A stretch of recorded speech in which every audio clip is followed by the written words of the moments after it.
রবিবারের সকালটা বেশ সুন্দর, পুরো শান্ত স্নিগ্ধ। আর এই হলো আমাদের ঘর। ঘর মানে এখানে 3টে বেড, আমার পিনাকি প্রীতমের, আর এই তাপ আছে আমাদের। ব্যাস, এই যে বসে রয়েছে সব এক একজন করে, এদেরকে খেতে দিতে হবে। এই যে বিস্কুটের আশায় সব বসে রয়েছে। এই যে কেলটুয়া, লেলটুয়া, ওই যে হনুমান, ম্যাকাকো মুলাটো, লেজ না ধুম দেবো।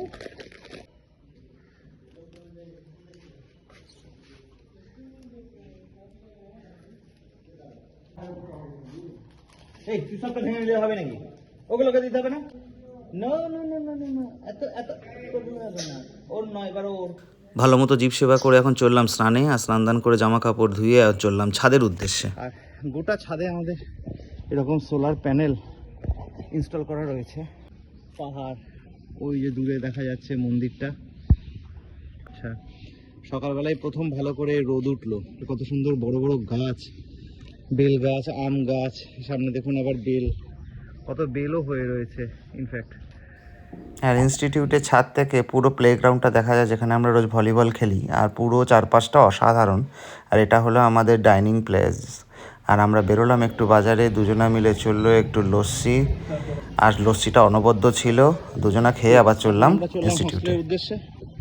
আর হস্টেলে গিয়ে আমাদের বড় কাজ হচ্ছে, আমি খেলতে হবে আমাদের ভলিবল। আর ভলিবলের আমরা দুজন বিশাল বড় প্লেয়ার। এই প্রবল বৃষ্টিতে আমি আর পিনাকি দুজনে দাঁড়িয়ে পড়েছি এখন। আজকে আমরা এসেছি জামালপুর একটা বিরিয়ানি শপে, ক্রেজি বাইটস বিরিয়ানি শপ। তো কেজি দরে বিক্রি হয়, মানে 1 কেজির দাম 240 টাকা। তো আমরা 1.5 কেজি নিয়েছিলাম 3 জনের জন্য। সেরা, আমার তো অসাধারণ লাগছে বিরিয়ানিটা, সত্যি ভালো বানিয়ে। আমরা রায়তা ঘরে বানিয়েছি। পিনাকির কাজ হচ্ছে গরুটাকে তাড়ানো। আমাদের একটা কর্তব্য আছে। হ্যাঁ, অবশ্যই কর্তব্য আছে। চল চল চল চল চল চল চল। গরুটা যদি উল্টো মুখে তাড়া করে না, আমাদের অবস্থা আমাদের খারাপ। কিন্তু এই সাকসেসফুল আমরা মিশনে।